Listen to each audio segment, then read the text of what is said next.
Bonsoir à toutes et à tous. Je suis ravie de vous recevoir ce soir à l'agence. Je vous remercie pour votre présence.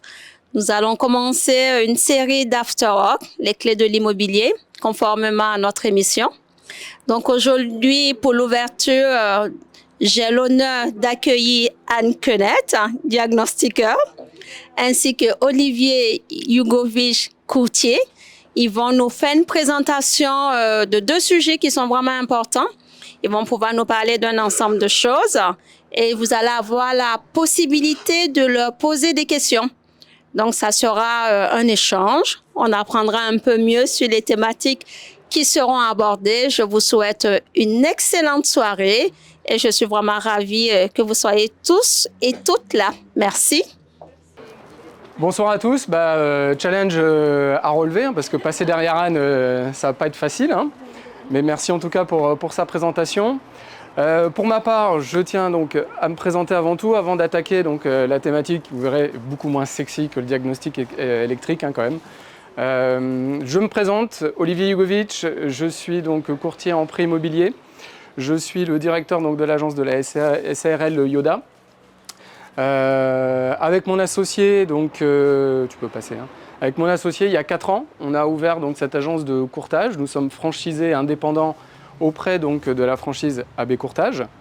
Alors, petit historique, avant d'être courtier, on a été dans le milieu de la banque. Bon, on a su s'échapper au bon moment. Enfin, je ne sais pas si c'était le bon moment, mais en tout cas, on a réussi à prendre un nouveau virage. Nous, notre objectif, c'était de continuer à accompagner nos clients et d'apporter une qualité de service qu'on faisait dans la banque, mais le faire pour nous. Le courtage a été la voie choisie, puisque c'est dans la continuité du métier qu'on a fait, puisqu'à nous deux, on cumule à peu près une trentaine d'années d'expérience dans le milieu bancaire, et notamment du crédit. Rapidement, donc AB Courtage, juste pour vous présenter, AB Courtage, donc c'est une franchise nationale qui appartient au groupe, qui appartient au groupe Villavi. Tout le monde ne connaît peut-être pas le groupe Villavi, mais qui regroupe une marque peut-être un peu plus connue, spécialisée dans le courtage en assurance, qui est Assu 2000. Donc ça parle peut-être à certains d'entre vous. Donc on fait partie de ce réseau avec un autre grand réseau aussi de courtage en crédit. Et pourquoi on a choisi AB Courtage ? Parce que c'est une franchise nationale qui nous offre la possibilité d'être en partenariat avec les principaux groupes bancaires de la place. Donc derrière, hop, si tu peux passer Anne. Bien sûr, voilà, on a les partenaires avec lesquels nous travaillons. Donc ça nous donne une offre bancaire à proposer à nos clients qui est très large. Et ensuite, ce qui n'empêche qu'on peut travailler aussi avec d'autres partenaires bancaires avec lesquels nous ne sommes pas en convention, car l'objectif pour nous, c'est d'accompagner nos clients et de trouver la meilleure des solutions. Alors, notre métier, c'est quoi ? D'être courtier, tout simplement, c'est d'accompagner de A à Z le client dans sa recherche de financement. Tout comme le fait Vassia avec ses clients pour rechercher les biens immobiliers, nous, on fait pareil dans le cadre du financement.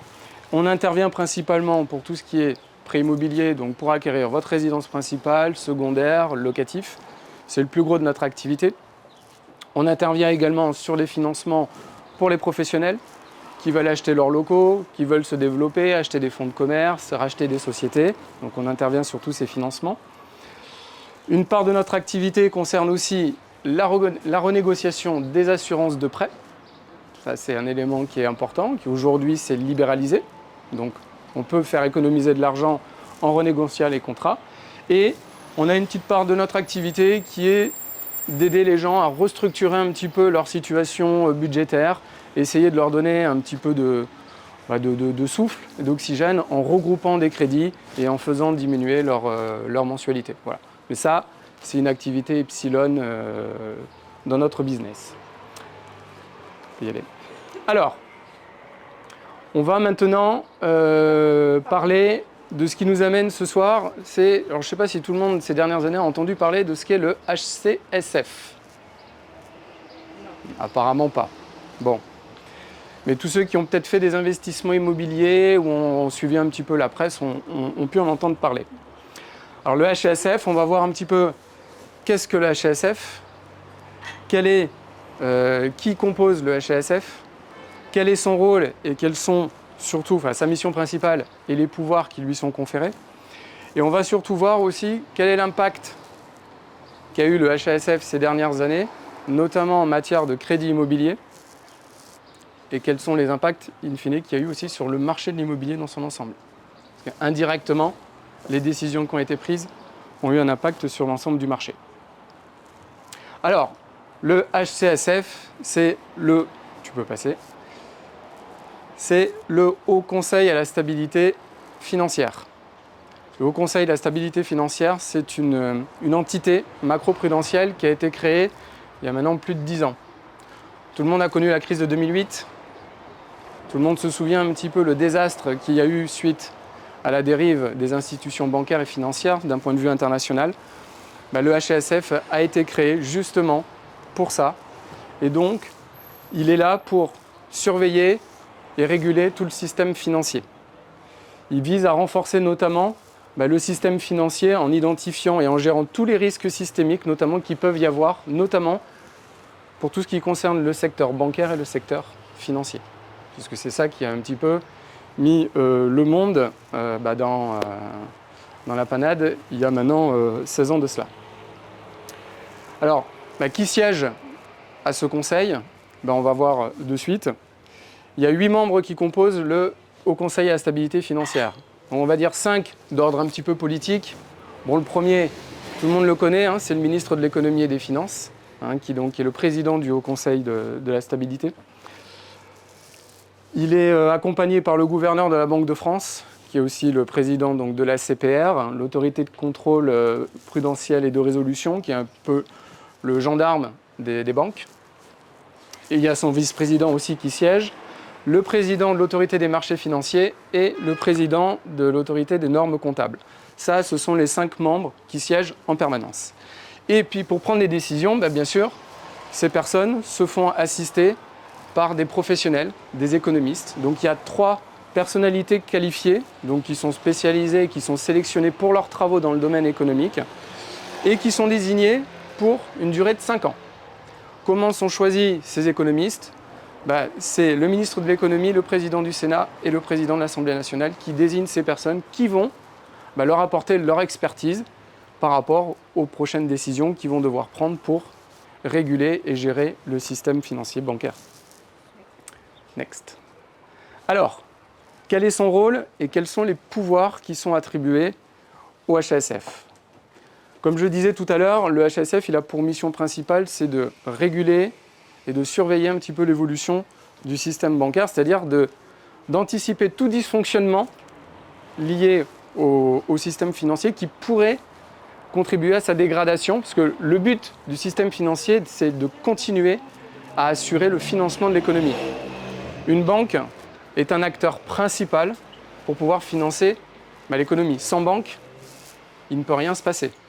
Les entreprises ne peuvent pas se financer, les particuliers ne peuvent pas se financer, donc l'économie est au point mort. Donc il est important qu'il y ait un organe de tutelle qui soit là pour gérer et anticiper. Et donc les pouvoirs sont assez étendus, et on va voir notamment sur le crédit immobilier, il s'est passé des choses ces dernières années. L'un des premiers pouvoirs, c'est pas dans l'ordre, mais l'un des premiers pouvoirs, c'est émettre des recommandations assez contraignantes auprès des institutions financières à partir du moment où le HASF a commencé à détecter qu'il allait y avoir des dysfonctionnements dans le système financier. C'est-à-dire, c'est peut-être imposer aux banques des ratios de fonds propres et des ratios de solvabilité beaucoup plus importantes pour pouvoir continuer à financer leurs clients, professionnels et particuliers. Imposer aussi des règles dans la distribution du crédit, on le verra par la suite. Superviser les risques systémiques, c'est surveiller un petit peu la situation du système financier et essayer de les anticiper. Coordonner les autorités financières et leur coopération entre elles, c'est-à-dire qu'il y ait plus de communication et de coopération entre l'AMF, entre la CPR, entre la Banque de France. C'est alerter en cas de menace imminente de surchauffe du système financier ou sur d'autres aspects que gère le HASF. Et enfin, c'est évaluer la mise en place de toutes ces recommandations et puis faire des ajustements le cas échéant si la situation le nécessite Alors des ajustements en contraignant les règles ou justement en lâchant un petit peu du lest. Si la situation à la fois financière au niveau national et sur le plan international, puisque tout est lié. Aujourd'hui, nous sommes dans une économie mondialisée, donc ce qui se passe en Europe et dans le monde entier va avoir des répercussions aussi au niveau local. Alors comme je le disais, tu peux passer. Il s'est passé des choses il y a quelques années au niveau du crédit immobilier.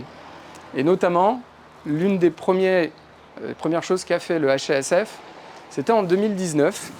Alors, tout le monde a connu la période faste des taux de crédit qui ont été très bas, où on a acheté l'argent pas cher, les banques finançaient à tout va, on ouvrait les vannes, c'était la belle époque. Et dès septembre 2019, le gouvernement, et notamment donc avec le HCSF, a commencé à émettre des alertes auprès des banques en se disant « Attention, on risque une surchauffe de l'endettement des ménages ». Ça a été la première alerte qui a été donnée, donc ça fait partie des prérogatives du HCSF, de dire « Oula, on distribue trop de crédits, là ça va pas, les ménages sont trop endettés, la situation économique n'est pas forcément favorable ». Et on était à l'aube du Covid, on ne savait pas que le Covid allait arriver quelques mois plus tard, puisque les premières décisions, en tout cas recommandations, sont intervenues à partir d'octobre 2019. Donc vous voyez, on n'était pas très loin de mars 2020, mais sans savoir ce qui allait se passer. Pour ce faire, le HCSF a dit aux banques, attention, dans la distribution de vos crédits, voilà ce qu'on vous recommande quand même pour éviter qu'on se retrouve avec des gens qui se retrouvent en situation de surendettement. On va vous donner un certain nombre de règles à suivre et charge à vous de les faire respecter quand vous allez distribuer du crédit. Bien entendu, en France, quand on émet des règles, elles ne sont pas toujours suivies des faits. On avait plus de dérogations que de règles qui étaient respectées. Le HCSF a continué à suivre l'évolution sur toute l'année 2021, a vu que la situation n'allait pas s'arranger, et là a décidé de prendre la décision, d'où son deuxième pouvoir qui est de contraindre et d'émettre des règles contraignantes. Et là, il a carrément contraint en mettant une loi en place dès le 1er janvier 2022, en disant maintenant ça suffit, établissement bancaire, vous allez devoir respecter aujourd'hui des règles quand vous allez distribuer du crédit. Donc ce qu'il faut savoir, c'est qu'aujourd'hui, quand vous allez à la banque pour demander un prêt immobilier, c'est plus trop la banque qui décide les règles d'octroi des prêts. Pourquoi ? Aujourd'hui, la banque ne peut plus vous prêter à plus de 33% de vos revenus nets mensuels, toutes charges incluses. 35% si on inclut l'assurance.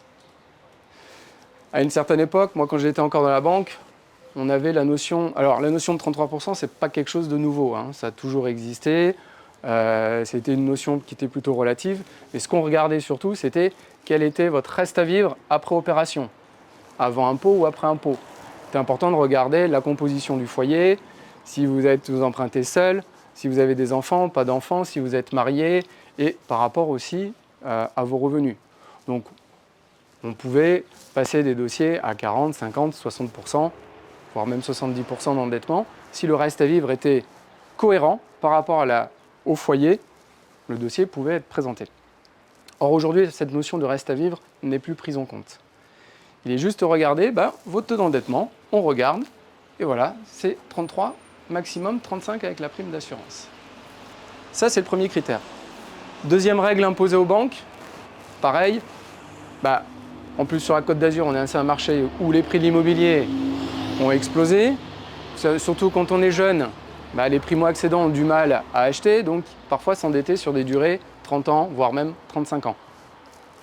Le HCSF a décidé d'harmoniser les durées pour tous les emprunts immobiliers. Aujourd'hui, c'est 25 ans maximum. Sauf par dérogation, lorsque vous avez une opération de construction, ou si vous faites une acquisition d'un bien et que vous faites des travaux dont le montant des travaux est supérieur à 10% du coût total de l'opération, la banque est autorisée à porter le crédit jusqu'à 27 ans. Mais attention, le prêt ne peut être qu'amorti que sur 25 ans. Ça veut dire qu'elle porte le coût des intérêts supplémentaires le temps que la construction se fasse, etc.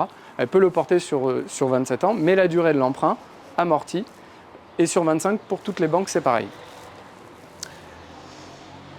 Troisième règle, c'est l'encours de prêt supporté par les emprunteurs ne doit plus excéder 7 années de revenus.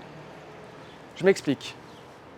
Quand la période était faste, des taux de crédit très bas, il y a eu beaucoup de gens qui ont investi dans l'immobilier, à juste titre, ont fait surfinancer les opérations, et puis ont pu acheter un bien, 2 biens, 3 biens, 4 biens, si c'était possible. Et du coup, se retrouver avec des encours de dette qui étaient très disproportionnés par rapport à leurs propres revenus. J'ai un exemple, si je gagne 50 000 € et que je me retrouve avec une dette de plus de 600 000, l'encours est trop important par rapport à ce que je gagne. Donc pour éviter tout ça, le HASF a décidé vraiment d'encadrer et de dire aux banques de faire attention. Aujourd'hui, quand vous prêtez, faites attention aux encours supportés. Alors je parle des encours de prêts immobiliers. Ça ne concerne pas les prêts à la consommation que vous pouvez avoir ou pour les professionnels qui ont des actifs, des emprunts professionnels. Ces encours-là ne rentrent pas en ligne de compte. Et donc, si vous êtes déjà propriétaire d'un bien, vous avez un encours de prêt et que vous voulez faire un autre investissement, il faut que l'enveloppe tout inclus n'excède pas 7 années de revenus. Donc si je gagne 50 000 €, je ne peux pas prétendre à plus de 350 000 € de crédit. Et ça, c'est très suivi par les banques, mais surtout par les organismes de caution qui contre-garantissent les prêts auprès des banques. Souvent, elles peuvent même refuser de cautionner le prêt, alors que la banque, elle est OK pour accompagner son client. Enfin, l'une des recommandations, c'est de supprimer la méthode de calcul du différentiel foncier. Alors, c'est ça qui a aussi pas mal impacté le marché de l'immobilier dans son ensemble. Pour tout ce qui est investisseur. Investisseur immobilier, quand j'achète un bien pour investir, généralement, on va voir la banque en disant voilà, je vais acheter ce bien, je fais estimer la valeur locative du bien et j'y vais en disant voilà, le loyer futur, c'est tant, donc vous allez me prêter et puis je vais faire un crédit qui va me coûter 1 500 € par mois et puis le loyer va être de 1 000 € par mois. Donc très bien, ce qu'on faisait à l'époque, c'est de dire là on a un différentiel de 500 €, donc ce différentiel, on va vous le compter en charge et on va ne prendre que ces 500 € dans votre endettement. Donc d'un point de vue financier, c'était très bien pour les emprunteurs, ça passait finalement, donc on pouvait faire 1, 2, 3 opérations et on restait à peu près dans la plaque. Et cette méthode de calcul n'existe plus, c'est terminé. Aujourd'hui, on prend toujours le loyer futur, on le pondère et on fait un simple ratio, ensemble des charges détenues par le client, divisé par les ressources. Et on a le taux d'endettement. Et là, le taux d'endettement doit rester dans cette plaque, à 35%. Donc ça a énormément freiné le marché de l'immobilier parce que tous les gens qui cherchaient à investir, développer son patrimoine immobilier, du jour au lendemain se sont retrouvés à plus pouvoir emprunter. En plus, les conséquences, on va le voir juste après. Alors, je reviens juste, pardon, le slide revient juste avant. Juste pour dire, alors, ça, ce sont des critères imposés. Attention, les banques ont quand même une petite latitude, malgré tout. Mais les banques peuvent déroger à l'ensemble de ces critères. Donc, quel que soit le critère, ça peut être l'endettement, ça peut être la durée du prêt, ça peut être l'encours supporté. Donc, c'est au cas par cas, bien entendu. Elles peuvent déroger donc à ces critères dans une limite de 20% de leur production du crédit qui va être estimée sur 9 mois. Donc, ça quand même leur laisse une certaine marge. Par contre, c'est laissé à l'appréciation de la banque. Tout le monde n'est pas forcément éligible à ces enveloppes dérogatoires. Donc ça, je dirais que ça dépend des relations qu'on peut entretenir avec les banques.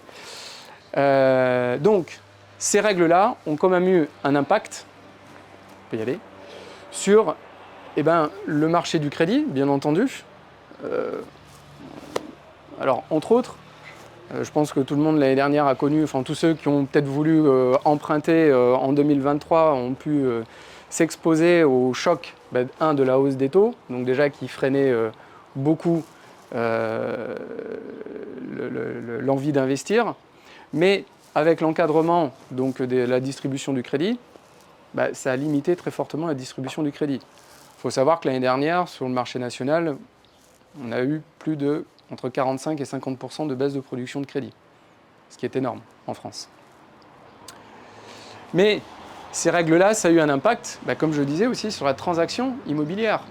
Tous les agents immobiliers qui cherchaient des biens pour faire de l'investissement pour leurs clients, cherchaient des biens pour faire de l'investissement locatif, les gens se sont retrouvés complètement freinés parce que soit ils étaient déjà trop endettés, puisqu'on leur avait supprimé une méthode de calcul qui était plutôt à leur avantage, et aujourd'hui on leur dit terminé, maintenant il faut rester sous un plafond de verre qui est 35%.